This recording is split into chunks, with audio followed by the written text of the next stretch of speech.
नमस्कार। आज हम एक गहरी नजर डाल रहे हैं transport corporation of India limited यानी टीसीआई की वित्त वर्ष 2024-25 की वार्षिक रिपोर्ट पर। जी। मकसद में कंपनी के प्रदर्शन, उनकी रणनीति और खास तौर पर तकनीक और स्थिरता पर उनके फोकस को समझना, जैसा उनकी रिपोर्ट में बताया गया है। बिल्कुल।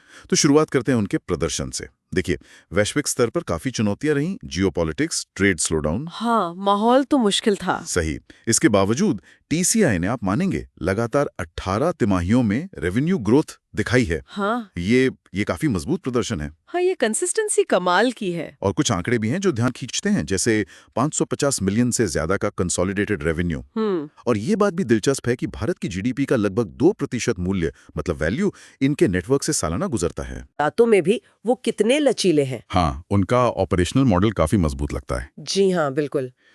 चलिए अब उनकी रणनीति के दो मुख्य स्तंभों पर आते हैं, टेक्नोलॉजी और सस्टेनेबिलिटी। ओके। तकनीक की बात करें तो टीसीआई अब लॉजिस्टिक्स 4.0 को अपना रहा है। लॉजिस्टिक्स 4.0। हाँ, मतलब एआई, आईओटी, ब्लॉकचेन जैसी जो लेटेस्ट टेक हैं, उनका इस्तेमाल। अच्छा, और इसके कुछ ठोस उदाहरण भी है। उन्होंने एक TMET टूल बनाया है। ये भारत का पहला ISO 14083/2023 सर्टिफाइड टूल है ट्रांसपोर्ट एमिशन मापने के लिए। ओ, ये तो काफी एडवांस्ड है, ISO सर्टिफाइड भी। बिल्कुल। और उनके वेयरहाउस में भी ऑटोमेशन बढ़ रहा है, जैसे रोबोटिक्स, ऑटोनॉमस मोबाइल रोबोट्स यानी AMRs। हाँ, वो जो खुद चलते हैं। हाँ, और ऑटोमेटेड गाइडेड व्हीकल्स AGVs भी।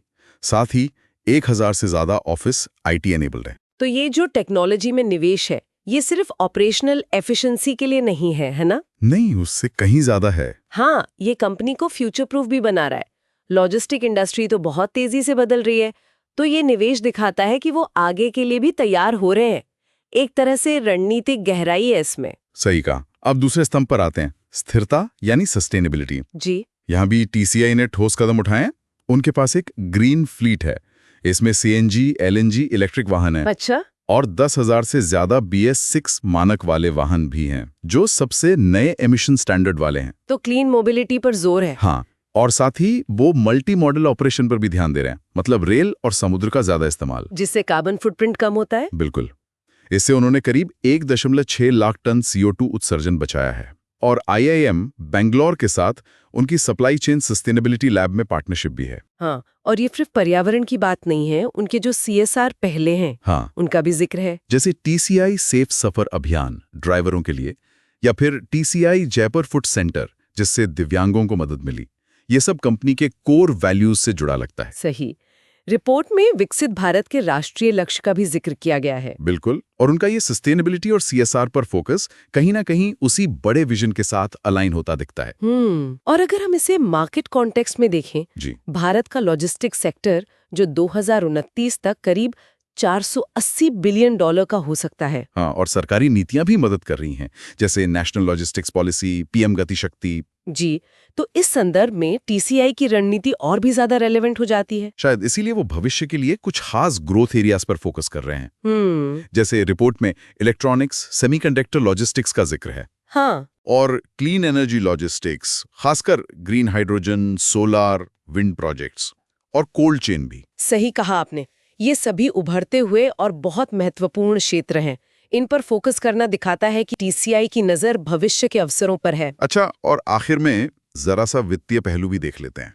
कंपनी का कंसोलिडेटेड नेट प्रॉफिट बढ़ा है। वित्त वर्ष 25 में 4,161 करोड़ रुपए, पिछले साल 3,545 करोड़ था। तो अच्छी ग्रोथ है। हाँ, और शेयर होल्डर्स के लिए डिविडेंड भी 7 रुपए से बढ़ाकर 8 रुपए प्रति शेयर किया गया है। तो ये आंकड़े न सिर्फ ग्रोथ दिखाते हैं, बल्कि फाइनेंशियल स्टेबिलिटी और शेयर होल्डर वैल्यू क्रिएशन की कमिटमेंट भी दर्शाते हैं।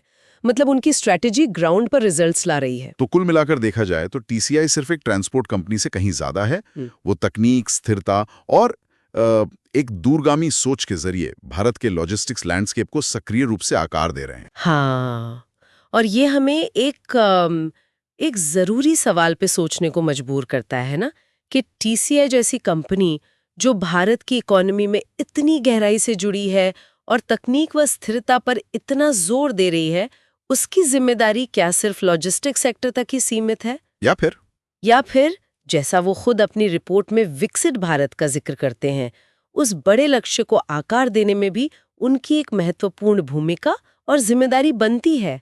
ये एक विचार करने वाली बात है।